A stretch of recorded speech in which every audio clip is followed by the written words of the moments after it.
welcoming everyone here to the post-screening Q&A of What I Didn't Say, Matthew Moore's brilliant play that we've had the honor of looking at here today on April 1st, the first of Parkinson's Awareness Month. And again, I welcome Matthew here, and I think a round of applause is welcome. I know it's via Zoom, but I want to make sure Matthew sees that, even if you can't hear it, because it is a fantastic representation of so many things. Matthew, I'd like to, before we open up the floor, open to everyone else, open to you, because you have specific feelings about seeing this, and we talked beforehand. As an actor, a trained actor, an MFA, and also a teacher, there's a difference of performing it live versus watching it and going, "Oh God, that's me." So do you want to share with everybody maybe a little bit about your feelings, and then and anything else you'd like to say about the play? And everybody, if you have questions, feel free to prepare those or write them in the chat, or you can start raising your virtual hand so we can answer those in a moment. But Matthew, please, your turn, my friend. Yeah, thanks, Robert. Very much. Thank you. Appreciate that. And let me put a plug in for Robert's class. Fantastic. You can find out more about it on the site you were on. I took the class myself, learned a lot about writing, learned a lot about the hero's journey. And Robert, it's fantastic. So jump on board. Um, I usually have two responses when I see the video, which one is way overly emotional. Like I'm devastated by every single thing. The other way I watch it is like, this is crap. No, I watch it with a very critical eye. All this that could have been better kind of thing. But yeah, what I would like to hear, since it's Awareness Month, Parkinson's Awareness Month, I'm interested to know, what did the video make you aware of that you hadn't been before? And if anyone wants to pipe in, that'd be awesome. Yes, I will. Yeah, I see Yvonne. Please go ahead. Sure. Well, it reminds me of myself because I have HD, as some of you know who've been on my calls, and I have Huntington's disease, which has symptoms like Parkinson's and ALS and Alzheimer's. So I could really identify with the story, and it left me feeling very emotional, but have a positive outlook about the future. It was very uplifting, and well done. Thank you. Thank you, Yvonne. Thank you, Yvonne. And again, back to, if you want to reframe the question one more time, Matthew, if you were asking about people's responses, what they felt, is that basically right? Or am I want to make sure? Yeah, what did you become aware of that this is Parkinson's Awareness Month? Also, what resonated with you?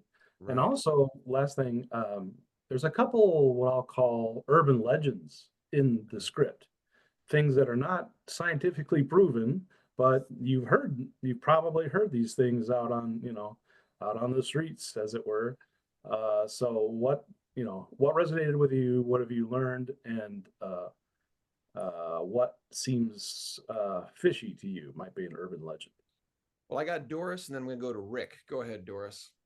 Well, for me, thank you. That was wonderful. And I'll probably cry just talking about it, but it brought home to me the reminder that when I'm in like year 13, and when the mental and emotional component came in, it was like big surprise to me. I didn't know that was coming. And I've had a hard time dealing with that. So it was validation to see that in your work today. What an incredible endeavor you've got going here. Thank you, Doris. Validation. Really, thank you. That's a beautiful word, Doris. Thank you. Yeah. I see Rick. Go ahead and unmute yourself, Rick. And then I think I saw Perry after that. Go ahead, Rick and Thomas. Is that okay? Yes. Yeah. Hi. I thought it was really a great play. I've been on both sides of the stage. My mother had Parkinson's. I helped support her through it, and now I've been diagnosed several years after her passing. So I look at something like this from both sides, from the caregiver and from the person with Parkinson's. I think you touched on a lot of great issues that you brought up. My only concern is I didn't like your care partner. I mean, I think as a care partner, she should have been going to the meetings with her husband. if she was going to be pulling support, like I kind of felt was a little negative in my opinion, right? But that's just me. But I think you touched on a lot of great issues. I really wish you had pushed more for the exercise because it's the one thing we know that we can do to stop and slow the progression.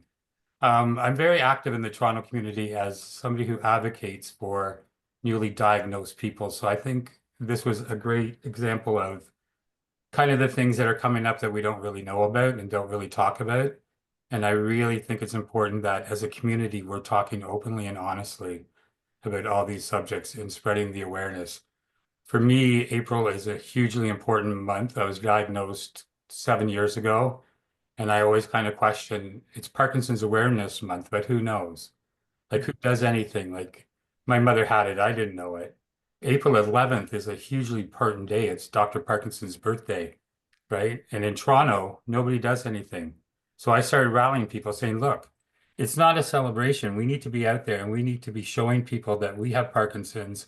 We are going to break the stigma and we're not going to live at home alone and isolated in our basement like my mother did. So I think things like this, anything that can push the envelope and make us stand together as a unity, as a community and say, look, we suffer, but we get through and we get through with support and we get through with the exercise and medication. And I think there needs to be a good positive message that yes, what we have sucks. None of us like it. But I, on the other hand, can name a lot of things that have happened in my life that are incredible because of my Parkinson's. Right. So I really enjoyed it. And I think are you taking this into a movie or filming it? So Matthew, do you mind if I jump on that one? Sure. Yeah, Absolutely. just to say that, first of all, thank you for all your comments, and to everybody, all opinions are welcome. There's going to be different perspectives and ideas about, characters, representations, and that's why Matthew's question was so good. What did you think? Did you notice there's no one Parkinson's for everybody, right?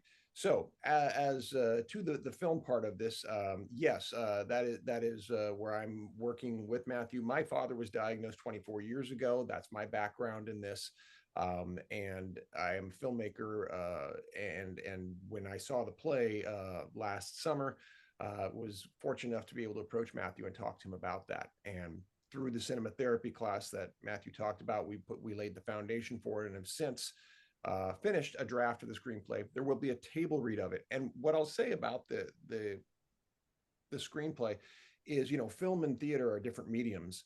And number one, it's longer, but two, it's more visual, and we're able to represent things differently. And that's no knock on the play. I love the play, and I love the representation of it. Even with Matthew's feelings, I know as a fellow artist, we look at our own work and go, "Oh my God." So there's a lot of opportunities, there's a lot of growth, and really want to reiterate a lot of voices to add in to the film version, so that if you want to come see that is on Monday, Easter Monday, April 21st. In the Zoom format like this, we'll be having a table read of the screenplay, and it'll give you the opportunity to see and hear more of where we're going with that, and talk more about the direction of it at that time. So please go back to the website where you signed up for this, and you'll see you can register for that and join us. Okay. Oh, I definitely will. I'm just going to say that I'm a visual person and always have been, but I love this as a two-person play. No backdrop, no nothing. It really really focused in on the characters. I thought it was really great. Yeah, very effective. I agree with you. Okay, wonderful. Thank you so much. I know a number of people have been waiting. Thomas, I didn't see your hand up. Do you want to go? I know anybody else, make sure to put your hand up, because it makes me not I can't rearrange you if you don't have your hand up. But Thomas, I did see you, so please go ahead. I just want to say you had me at hello. It was raw, it was real, and I don't think an actor could have done what you did. And you're I'm a little snarky too. When you're first talking about denial, I kept thinking to myself, denial is not a river in Africa, it's denial. Well, But thank it you. was great. Thank you for that. It was awesome. Thank you. And Rick, beautifully said your comments. Thank you. Yeah, I've wondered if I've kind of secretly wondered if an actor can pull off Parkinson's, and I've had a lot of mixed emotion about it. Of course, as a person with Parkinson's, I'm like, maybe, I'm not sure. of course, we want to give somebody a try, but yeah, that'll be an interesting question. It'll take a good actor, I think, to pull it off. Yeah, we can, I think point to, a few performances that certainly do make that sort of thing work. And from a film standpoint, I'll say this, that, the one thing that makes films drive, it gets people to see it, and that is the goal, of course, is being able to secure an A-list type celebrity. And so we have conversations, we have people working in that regard. Yeah, you get, you want to get the right person, and you want to get somebody who's going to draw attention. There's so many media projects out there. What's going to make this rise above? We know content alone isn't enough. We're going to need some people to help drive it. So thank you for that. Let's go to some of the hands that are raised. Jill, and then Ted, and I believe Perry. Hi, I'm kind of new to all of this. I was just diagnosed 2 years ago. But I think that there are certain symptoms that developed over like 20 years, and nobody connected the dots until recently. One of the statements that really, sorry about the dog in the background, that resonated with me was I'm looking at the future me. And there's a lot about everyone's journey that's going to be very individual. However, there are also a lot of commonalities, and that's the part that I have difficulty with a lot of the times. I had actually retired from teaching after 41 years, got my diagnosis, and the next day went back to work because I was determined not to wither away on the couch, and just decided, I wanted to do what I can, the best I could, for as long as I could. And like you, I did a lot of the research. It takes me in many different directions. Sometimes I lose my sense of what to focus on. I began with online support groups instead of in person, but I've moved now to in-person support groups because then people just seem more real.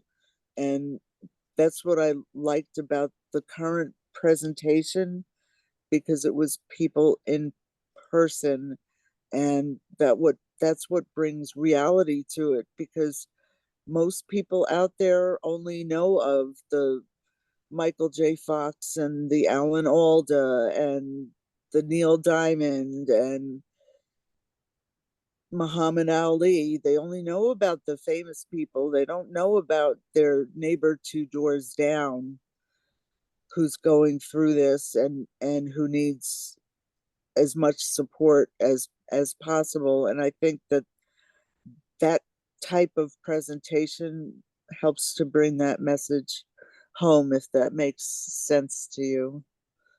And thank you for it. Thank you, Jill.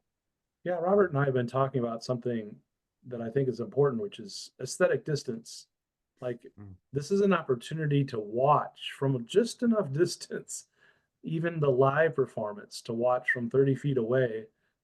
It's just enough distance to sort of let you take it in without being a part of it, which becomes really important, because I can see it happen. I can hear the arguments being made, and it still has a strong impression on me, but I'm not involved in it. So there's a little safety in it. And I think that's one of the reasons it's effective, or why theater is effective in general, is because we get to see ourselves, but not too close.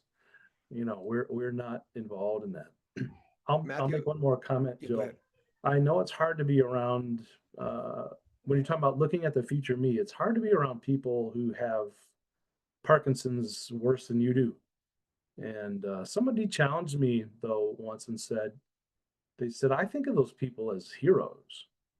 Because if you think it's hard for you to get up off the couch and go exercise, think about how difficult it is with whatever symptom they have that's far worse than yours. And so I've been able to flip the script just a little bit when I go to I go to a weekly Saturday morning boot camp for Parkinson's patients. I tell you, it feels like regular workout to me. But there are people who are worse off than I am, and that word hero kept coming to mind the next time I saw them after that conversation, which is a beautiful thing. They're heroes. Yeah, And absolutely. I'm not going to quit the class and stop going just because there are people in it who scare me a little bit, to be frank. But That's awesome, Matthew. And one thing I want to make clear is that this story is an amalgamation of interviews that what I didn't say is, Matthew did an interview of 12 different people. Is that correct? yeah, I am not Paul. Right. And that's so important to recognize because you're such a good actor. And I mean, even knowing it, I was lost in it several times tonight, just going, man. And as you know, I have called you Paul a couple times, going, no, not because, you're that engaging. And the important thing in the aesthetic distance that Matthew brings up is that Matthew gets to examine Parkinson's through a different lens as well, right? It's not his story. And to the point of when we talk about telling all of our stories, back to what Matthew said about cinema therapy, the course we do, that's a chance to not just tell the surface level stories. There's lots of surface level stories out there when it comes to Parkinson's. People say, I got diagnosed, I was sad, then I started working out and things got better. Now I'm fine. And we know fine is a 4-letter word and it doesn't do us any good in this world. There's a human story, there's a universal experience that is so much more than Parkinson's.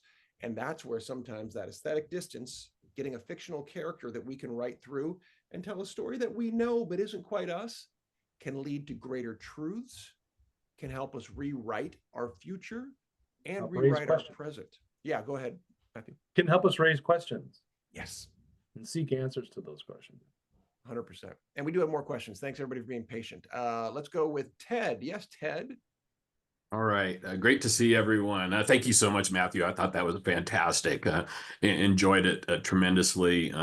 And thank you, Robert, for the reminder about the interview. Matthew, I kind of remember you bringing that up during the class, but I'd forgotten. One of my questions was, were these all your experiences or was it a combination of others? So, but I identified with so much of the story personally, even though I'm still technically within the first year of my diagnosis. But I think the two things that most hit me, the notification over the phone, right, to the wife, because, while that didn't happen in my case, it was in person. I had kind of self-diagnosed about 8 months before I even saw a specialist, and then brought my wife along for that first meeting. And at that first meeting, the specialist says, well, I'm pretty sure you don't have Parkinson's. Here's what I, think it could be. And so I was shocked and a little bit sheepish because my wife had said, oh, let's wait, not jump to conclusions. And then it wasn't for another 3 months or so I'd get that diagnosis in a very unexpected follow-up where it was the one thing I had put out of my mind, and she wasn't with me at that time. And I remember going home and walking through the door and, just in tears and saying, I have Parkinson's, and because it was the last thing we expected. So I really appreciated that part. And then also the discussion about suffering. I liked that and how you paid attention to both the suffering of the person with Parkinson's as well as the caregiver. I really appreciated that. Not from my personal situation now, but from a previous one where my ex-wife and I had gone through my addiction, and I was kind of upset with her at one point for not being more engaged in some of support meetings. And I remember her resentment that she should have to be involved in these things for something that was my problem. And so I understand that now, but at the time, it was like, oh, you're not supporting me. This person I had affected deeply in a number of other ways. So I thought it was very real along the spectrum of potential reactions, and just really appreciated it all so much. Thank you. Thank you, Ted. I think that's one thing that makes it real, is that these are real people that I've interviewed. Real people with really have Parkinson's, and they're really, these are real events that happen to real people. And so that makes a difference in the telling of it for sure. There are actually points in the play where I, with their permission, took from the transcript of their interview and put it right into the play because I thought I can't write something that's good. Either can Chat GPT. So I just stuck it right in there and let it ride. And that's one of the things that makes the play good is that it's real. In the reality too, it's important to note that there's the feelings of people, even, you know, that are, you know, protagonist types doing antagonist things. We're wonderfully flawed people, and that we can dislike somebody who, wait a minute, I was cheering for that person a minute ago, now they're pissing me off. Guess what? That sounds like a real person to me. So that variety is really beautiful, and it rings in the play, and hopefully even more so in the screenplay. And by the way, when I asked Matthew to tell me, you know, what genre do you think the screenplay is, he says, "Oh, a feel-good tragedy." And I said, "That's really great." The humor is you know, it's in the play, and I hope it's even heightened more. Not that it's a comedy, but I just love that Matthew's able to do that, to bring the humanity in so many ways. Let's go for a few more here. Perry, I know you're not able to raise your hand, but go ahead, buddy. Yeah. I love the presentation. My biggest, it really didn't surprise me when I was diagnosed. What scared me most was the prognosis. And I just dove headfirst into the what to do's, you know, exercise, social interaction. And I just said, I don't want to go the way of just feeling down all the time. And life kind of changed after that. My perspective on how I looked at things, and that's what I focus on today. We all have the same prognosis. One, you know, whether we got Parkinson's or not, and I just. It just gave me a new perspective on looking at things. So, but I can't accept. Yeah, that's inspiring. Thank you, sir. I appreciate that. Perry, yeah, has a lot to give. One of our cinema therapy students. We're gonna have a couple more minutes, and we're gonna have to call. I know some people have to get to dinner and whatever, but I want to make sure that the hands are up. I get a chance to. So Linda, Karen, and then Susan. Let's go that way, and with the mind that we do have to keep it a little tight. But go ahead, Linda, please. Oh, and unmute yourself first, dear, so we can hear what you didn't say. Robert, is this your mom? No, it's my aunt. It's my lovely aunt. Oh, this is my father's sister. Yeah, I was just going to say, I don't have Parkinson's, but of course my brother does. And I loved your play. I loved so many things about it. Something that stood out to me, both characters being so real, but I love that the caregiver was allowed not to be a saint, because I think there's a lot of pressure to be that saint, and she's as human as he is, and she had a lot of strong feelings, and I thought it was great she was able to say them. She obviously cared, but yeah, I think trying to be a saint is kind of goes south on you.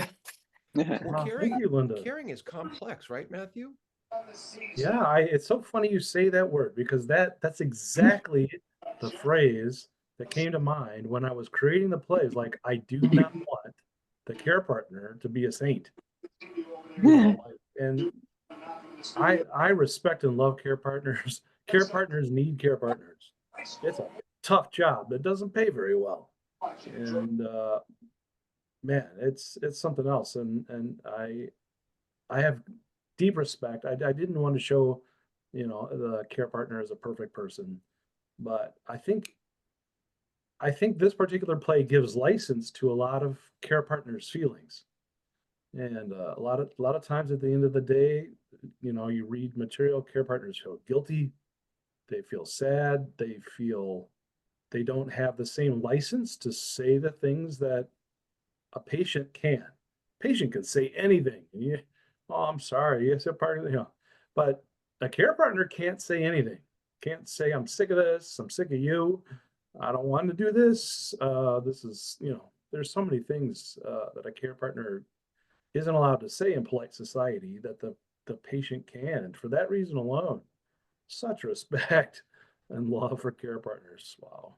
Well, it's the brilliance of your title and the premise, which is the things that are unsaid. That's what we go to watch a play or to read a book or to see a movie for. We don't go for, as I commonly joke in my classes, Jim went down, bought some milk at the store, came home and had a bowl of cereal. That it just ain't interesting. It's not the whole story.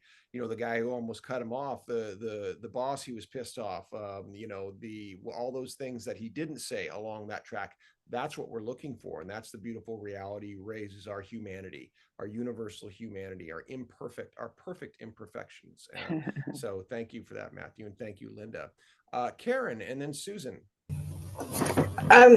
Everybody had such great comments. You answered most of my questions, or whatever, most of the things that I said. And just the humanity. Yeah, you couldn't make that person a saint. But the thing that I think I said this before, because I've been lucky enough to see this more than once, where you boldly say that, or she boldly says, Paul's not Paul anymore.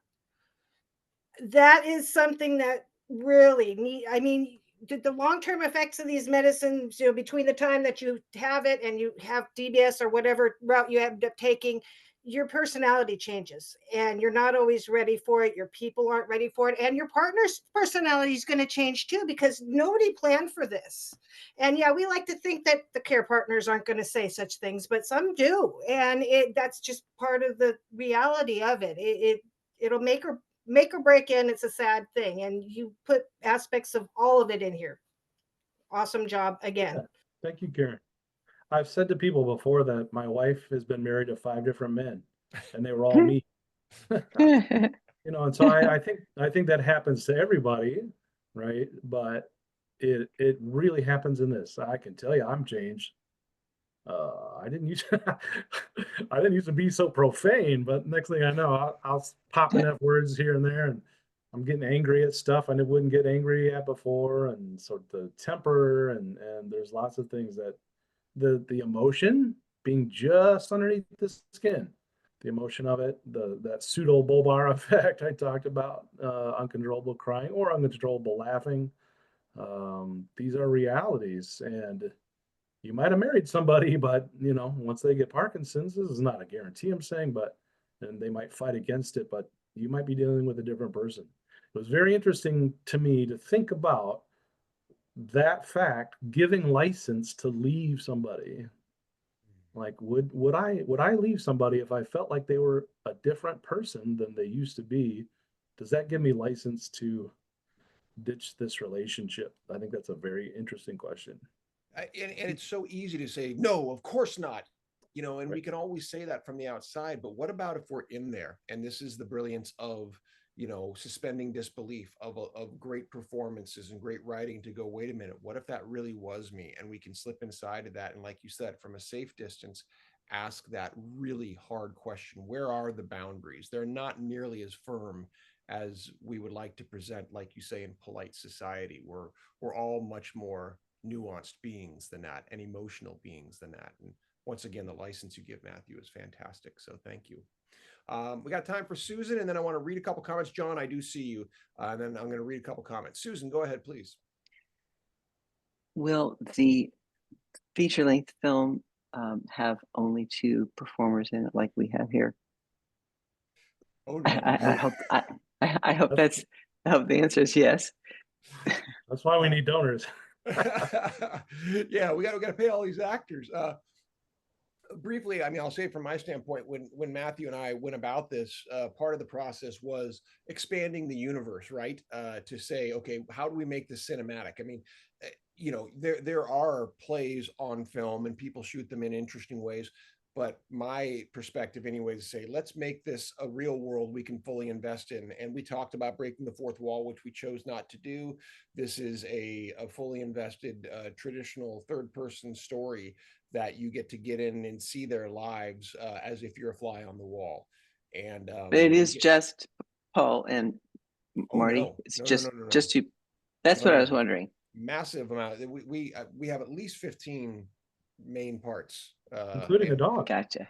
Yeah. Oh, there's a dog. Dog lovers. Yeah. No, there's a lot. I really hope you all will come out to see the stage screenplay reading, because it is a nice yes and, as we say in our parlance, to what you saw tonight, and then you can go, oh, there's where it was, there's where it's going, and by the way, where it might be, because all of your voices, we want to welcome you to that, to say that the screenplay is still developing. We're happy with where it's at. We know it's going to keep changing. We're looking for feedback. We're looking for opportunities to feature people from the Parkinson's community as themselves in the movie, which will be an opportunity we'll explore going forward. So please keep that in mind. John, I want to make sure to give you a chance, my friend, and thank you everybody for hanging out as long as we have. John, please go ahead. Yeah, I'll make this quick. First of all, this is the 5th time I've seen this video, and it's drawn me in every single time. I find something new in it, or I have a different perception after every viewing. And thank you so much for making it so deep, Matthew, that it has that much you can mine in every viewing. The second thing is to point back to the earlier discussion on the hero's journey. For those of you that have not had an opportunity to be with Robert on one of his hero's journey cinema therapy programs, I highly recommend it, because the one that I took, the Shawshank Redemption, was pivotal in my exploring my own journey, and at the end of which I had to acknowledge to myself that other people saw me as a hero, and I had to accept for myself that, yes, I guess I am a hero myself.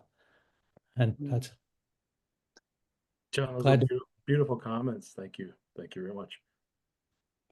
Yeah, it's spectacular. I see that Matthew has put his email in the chat. So for those who wish to reach out, you have that. I've also put the website on there. If you want to recommend this play or watch it or share it with others, you can rent it via yeah, you can rent it via the site. And also, it's really important. Matthew's still going around performing this, he and Krista. Shuffling off to Buffalo this weekend, as a matter of fact. Is that right? Well, remember that I've written a stand-up comedy routine about Parkinson's. So I'm doing the stand-up comedy in Buffalo, and then we're going to Santa Rosa to do the play. To our Bay Area people, and I hope to be there at that as well. That's happening in about a week and a half. You're going to be out here. And on the website, all the performances are listed, correct? So, you can see, I know Alinda's here, you got to see it live, and others. I'm fortunate that I caught it at the ATMRD last year in Washington, D.C. I know John is bringing Matthew out to Baltimore for the Within Our Reach University of Maryland conference. So Matthew is available to travel, to come to share with your community, both the stand-up and the play. And we will continue to promote. It's very likely a long journey getting the film made. It requires funding. It requires connections. It requires a lot of buzz. I really want to highlight something Matthew said that I take very deeply to heart. He says he wants this to be the Parkinson's film, the one that people haven't seen, right? We've seen characters, we've seen Parkinson's be part of a story. This goes so much deeper and tells so many different versions of the Parkinson's experience, and still doesn't do them all. It's not, it's too big. There's too much. It's too big of an umbrella, a big tent disease to try to tell it all. But it sure opens the door to let people know it's an awful lot more than a tremor for old white men only. And with no offense to old white men, my dad's an old white man. There's just an awful lot more to Parkinson's that isn't being said, that isn't being considered.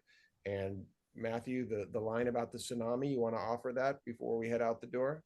Yeah, this is the fastest growing brain disorder in the world.